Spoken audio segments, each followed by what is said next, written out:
नमस्कार विद्यार्थी मित्रांनो, आजच्या चालू घडामोडीमध्ये तुम्हा सर्वांचं मनपूर्वक स्वागत. आणि विद्यार्थी मित्रांनो, आजच्या या भागामध्ये आजच्या दिवशी जे महत्त्वाचे प्रश्न तयार होतात त्यांच्याकडे जायचं आहे आपल्याला. आणि ते प्रश्न आपल्याला विश्लेषणाच्या माध्यमातून समजून घ्यायचे आहेत. आणि परीक्षेमध्ये कोणता पॉईंट हा गरजेचा असतो किंवा कोणत्या मुद्द्यावरती परीक्षेमध्ये प्रश्न विचारले जातात आणि त्यांचं स्वरूप काय असतं, या सर्व गोष्टीचा आढावा देण्यासाठी मी असिस्टंट प्रोफेसर रमेश घोरपडे.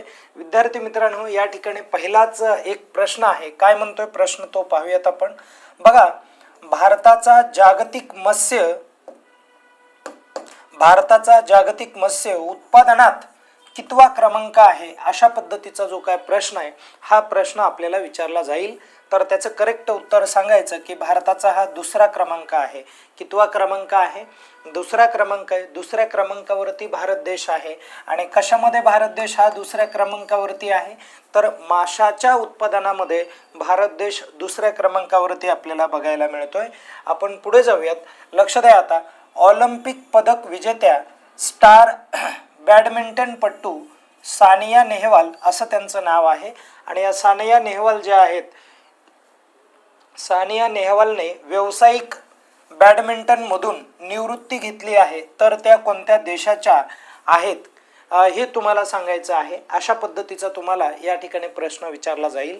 तर त्याचं करेक्ट उत्तर काय असणार आहे? हरियाणा या देशाच्या आहेत.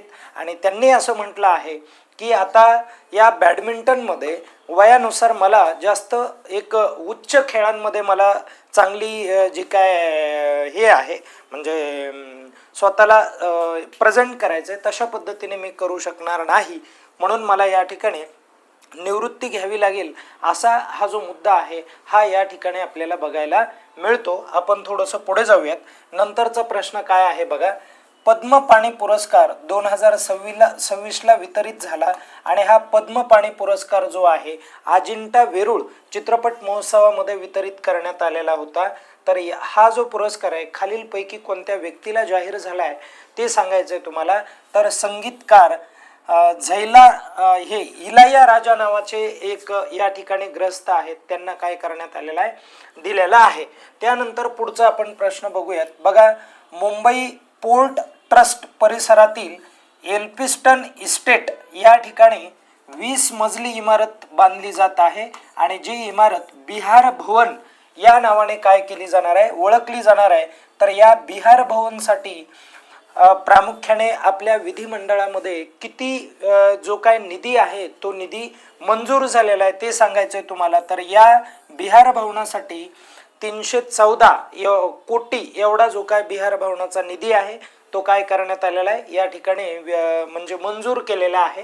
आणि विद्यार्थी मित्रांनो लक्षात घ्या, हे भाजपाच्या काळामध्ये असल्या पद्धतीचं जे काय बिहार भवन आहे हे बिहार भवन या ठिकाणी म्हणजे मंजूर करण्यात आलेलं आहे. तर याचे परिणाम कसे होणार आहेत माहिती आहे का, की बिहारच्या लोकांना महाराष्ट्रामध्ये जास्त संरक्षण मिळणार. आणि संरक्षण मिळाल्यानंतर त्यांची जी काय या ठिकाणी येण्याची उत्सुकता आहे किंवा त्यांचं जे धाडस आहे ते मोठ्या प्रमाणावर वाढणार. आणि याचा परिणाम असा होईल की महाराष्ट्राच्या एकंदरीत आपण रोजगारावरती म्हणूयात, रोजगारावरती शिक्षणावरती देखील परिणाम होणार. कारण हिंदी मीडियमकडे किंवा हिंदी या माध्यमाकडे भाषेवरती आपला जो काय जोर आहे तो अधिकतम या ठिकाणी आपल्याला बघायला मिळेल. आणि पर्यायाने मराठीकडे काय होईल, दुर्लक्ष होईल. आणि मराठीकडे दुर्लक्ष झालं तर मराठी भाषा ही लयास जाण्यामध्ये फार वेळ लागणार नाही. हे पण या ठिकाणी महत्त्वाचं आहे, विचारात घेण्यासारखं आहे. आणि अशाच पद्धतीचा जो काय प्रकार आहे हा जर बिहारमध्ये केला, महाराष्ट्र भवन जर बांधायचा प्रयत्न केला किंवा छत्रपती शिवाजी महाराजांच्या संदर्भामध्ये उत्तर प्रदेशमध्ये एक स्टॅच्यू उभा करायचा होता, त्या ठिकाणी त्या सरकारने देखील महाराजांच्या या ठिकाणी स्टॅच्यूला विरोध केला होता. आणि ही खूप चुकीची गोष्ट आहे. कारण महाराजांचं जे काही काम आहे ते जगात अतिशय महत्त्वाचं किंवा महान असा राजा समजला जातो. आणि अशा राजाला फक्त प्रादेशिक अस्मितेमुळे जर नाकारलं जात असेल तर ही खूप चुकीची गोष्ट आहे मित्रांनो. हा मुद्दा या ठिकाणी आपण विचारात घेण्यासारखा आहे. भलेही आपल्याला परीक्षेत त्या अँगलने विचारलं जाणार नाही, पण आपल्याला सामाजिक दृष्ट्या याचं भान असणं हे तेवढंच महत्त्वाचं आहे. आता बघा, प्रजासत्ताक जो काय दिन आहे, या दिनाच्या संचलनात CRPFच्या संपूर्ण पुरुष तुकडीचे नेतृत्व करणारी पहिली महिला कोणती ठरली आहे, तर ती महिला ठरली आहे सिमरन बाला नावाची महिला आहे. ही महिला ठरलेली आहे, म्हणून हा एक प्रश्न महत्त्वाचा बनतो, कारण पहिली महिला आहे. 100% असले प्रश्न आपल्याला परीक्षेला विचारले जातात. त्यानंतर पुढे जाऊयात आपण. यंदाच्या 26 जानेवारी 2026 च्या चित्ररथ संचलनात महाराष्ट्राच्या चित्ररथ कोणत्या संकल्पनेवर आधारित आहे? महाराष्ट्राचं चित्ररथ कोणत्या संकल्पनेवर आधारित आहे? तर गणेश उत्सव या म्हणजे चित्ररथावरती अवलंबून आहे, आधारित आहे. आत्मनिर्भरतेचे ते काय आहे, तर प्रतीक आहे. आत्मनिर्भर भारत या मोहिमेचं ते काय सांगितलं जातंय, प्रतीक सांगितलं जातंय. या ठिकाणी आपण थोडंसं पुढे जाऊयात. भारतीय वायुसेनेचा वायुशक्ती 2026 हवाई सराव फेब्रुवारी 2026 मध्ये कोठे आयोजित करण्यात आला ते सांगायचं आहे. आणि याचं करेक्ट उत्तर काय असणार आहे, तर जोधपूर असणार आहे, राजस्थान हे त्याचं काय आहे, उत्तर आहे. जोधपूर या ठिकाणी सॉरी या ठिकाणी पोखरण आहे बरं का, लक्षात राहू द्या. ओके, पोखरण आहे. आणि हा चांगला प्रश्न आहे, हा परीक्षेमध्ये येणार आहे आपल्याला, पोखरण या ठिकाणी. आणि पोखरणला आपण अणुबॉम्बची पहिली आणि दुसरी चाचणी केली होती, बरोबर आहे की नाही? पहिली चाचणी कधी केली होती? 1974ला केली होती, आणि इंदिरा गांधींच्या काळामध्ये. मग मला अणुबॉम्बची दुसरी चाचणी कधी झाली आणि तेव्हा कोण पंतप्रधान होतं ते एकदा मला कमेंट करून सांगा तुम्ही. आपण पुढे जाऊयात. बघा, भारतीय जनता पार्टीचे 12वे राष्ट्रीय अध्यक्ष म्हणून बिनविरोध कुणाची निवड करण्यात आलेली आहे, तर त्याचं करेक्ट उत्तर काय आहे, तर नितीन नबीन असं त्याचं नाव आहे. आणि या नितीन नबीन विषयी आपण माहिती बघूयात मित्रांनो. लक्ष द्या, आपल्याला परीक्षेमध्ये विचारलं जाईल. बघा, हा नितीन नबीन जो आहे याचा जर आपण जन्म पाहिला तर याचा जन्म आपल्याला कधी बघायला मिळतो, बघा व्यवस्थित लक्ष द्या. याचा जन्म झालेला आहे मित्रांनो 23 मे 1980चा जन्म आहे. आणि जन्म ठिकाण काय आहे, रांची आहे. आणि रांची हे कुठे येते, तर झारखंडमध्ये येतं. काही काळ म्हणजे काही काळापूर्वी किंवा वर्षापूर्वी हा भाग बिहारचा होता, हे पण लक्षात घेणं महत्त्वाचं आहे. आणि नितीन नबीन भाजपचे नवे राष्ट्रीय अध्यक्ष ठरलेले आहेत. आणि कधीपासून, तर 20 जानेवारी 2026 पासून, बरोबर. हा एक मुद्दा महत्त्वाचा आहे. आता शिक्षणाविषयी बघूयात.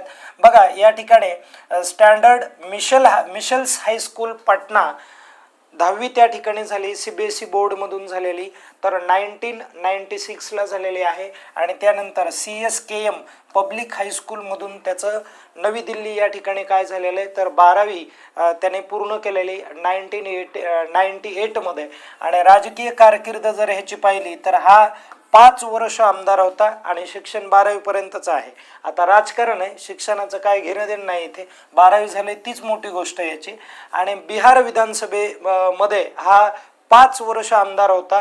आणि त्याचबरोबर लक्ष द्या मित्रांनो, पाटणा आणि त्यानंतर पुढे काय, तर बंकीपूर या ठिकाणावरून तो आमदार झालेला होता. आणि जी BJP आहे विवा मोर्चा, त्या विवा मोर्चाचा तो काय राहिलेला होता, अध्यक्ष.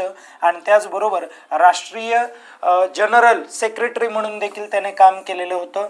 आणि बिहार सरकारमध्ये त्यांनी मंत्रीपद भूषवलेली होती. मग कोणते मंत्री, कोणत्या स्वरूपाचा तो मंत्री होता, कोणते खाते होते त्याच्याकडे, तर रोड बांधकाम मंत्री होता, नगर विकास आणि गृहनिर्माण मंत्री होता, कायदा व न्याय मंत्री होता. आणि राष्ट्रीय कार्यकारी अध्यक्ष म्हणून या अगोदर त्याने काम पाहिलं होतं. कुणाचं, BJPचं पाहिलं होतं डिसेंबर 2025 पर्यंत. ठीक आहे, म्हणून एवढी जी काय माहिती आहे ही माहिती याच्यासाठी आपल्याला महत्त्वाची आहे, लक्षात राहू द्या. आणि एक शेवटचा आपण प्रश्न बघूयात. लक्ष द्या मित्रांनो, एक शेवटचा प्रश्न आपण पाहूयात.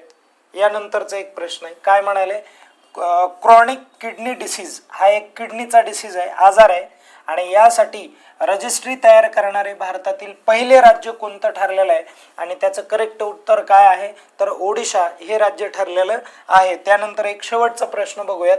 कोणत्या अंतराळ संस्थेच्या हबल स्पेस टेलिस्कोपने क्लाउड 9 नावाचा एक नवीन खगोलीय पदार्थ जो आहे तो शोधला आहे, तो नासा या संशोधन संस्थेने शोधला आहे.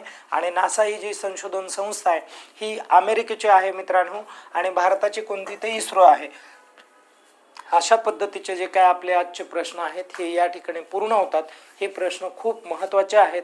या प्रश्नाचा योग्य तो सराव करा मायक्रो नोट्स काढून. ठीक आहे, धन्यवाद.